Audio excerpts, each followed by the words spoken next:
What is going up, guys? Kickmark here and welcome back to the new video. In this video we'll talk about mistakes that almost everybody does when starts to play drifting games. I think everyone have done at least one of these mistakes when he started drifting. I also made some of the mistakes that I will talk about later, and this video might also be considered as an advice for the startup players that just bought a new racing wheel or just startup drifting.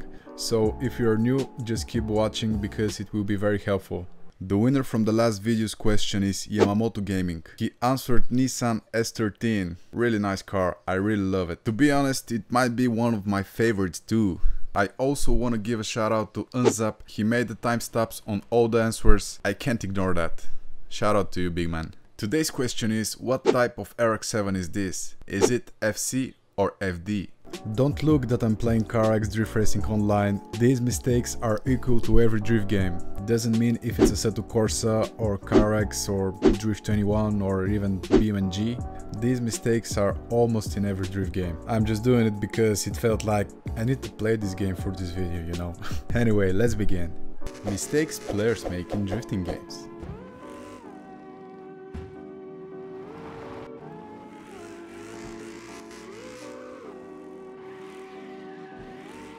First mistake, tuning over performance.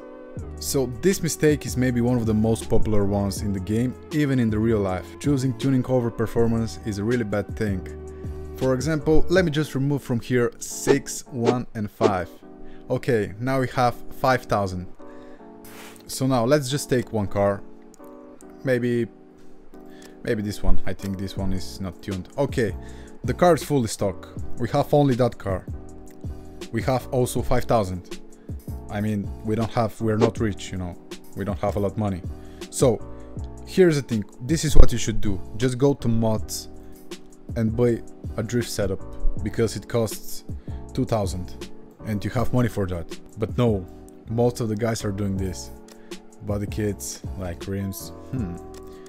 Okay, I like this rim, very cool. Okay, let's now go to design. Let's go to paint. Let's paint the car. Yeah, we need to make it look good, you know. And they're just doing stuff on the outside of the car, buying this and this, and now they have 1000 and they don't have money. And now you just try to grind some money, you know.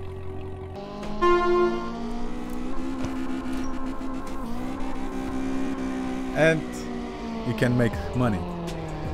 It's cooler to make sleeper car, you know, with drift setup, a car that handles well, because then when you have a car that drifts well, you can make points and you can make money faster.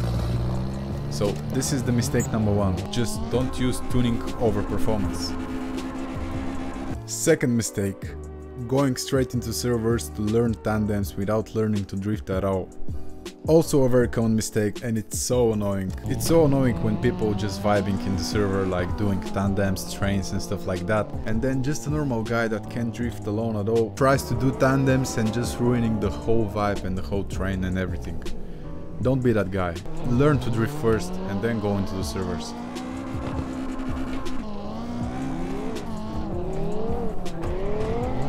Mistake number 3. Getting used to with a lower degree than a 900 degrees. If you just bought a wheel with a force feedback and you thought that is broken, it's normal. Even I, the first time when I bought my wheel, the first 3 days I thought that it's broken. I mean, I wasn't able to do even one corner.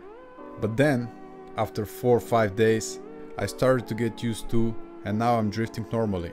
I was thinking even to throw my wheel in the trash can.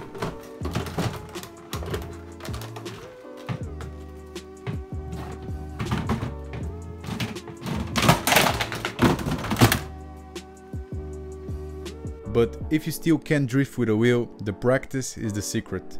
Don't lower the degrees, just use the 900 degrees. Don't lower it, because when you lower it, you will start to get used with the lower degree, and when you change it to 900, then it will be a lot harder to get used to.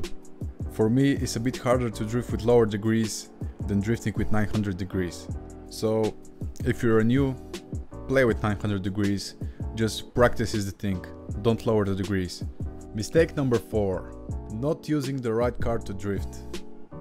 This is very rarely to be seen, but still, there are people that are not choosing the right car to drift. For example, they just take a 4-wheel drive car or even front-wheel drive car and try to drift it. I mean, yeah, for 4-wheel drive you can do a little drifting in the corners, but to do tandems with a front-wheel drive car or 4-wheel drive car, I don't think you're Bunta Fujiwara, neither I am. So if you want to do tandems and drifting, just choose a rear-wheel drive car. It will be a lot easier. Mistake number 5. Trying to learn to drift on difficult courses. If you are learning to drift, don't use tiny corners and tiny maps, like this one.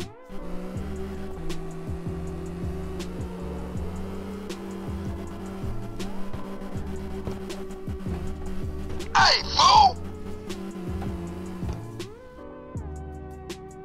Use a big roads or even parking lots. That way it will be much easier for you.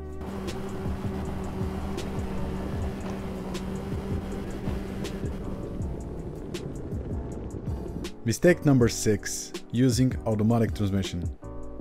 Choosing automatic transmission instead of manual transmission is a big no-no in the drift world. Driving with manual transmission can give you a big advantages in some situations. With a manual transmission you have more control over your car. You can decide every time what you want your car to do.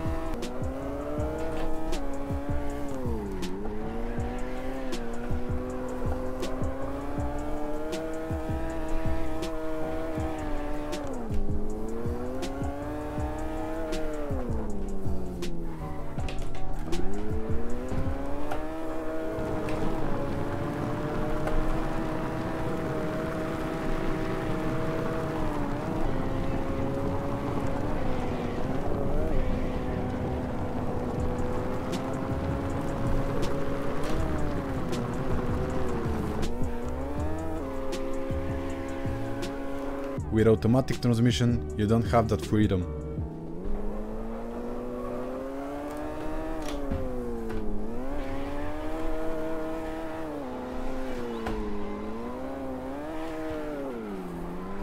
That was from today's video, guys. I hope it's useful for those who just started in drifting games. If you enjoyed, please click that like button. Also subscribe for the channel with the bell, that way you won't miss a new video. See you next time.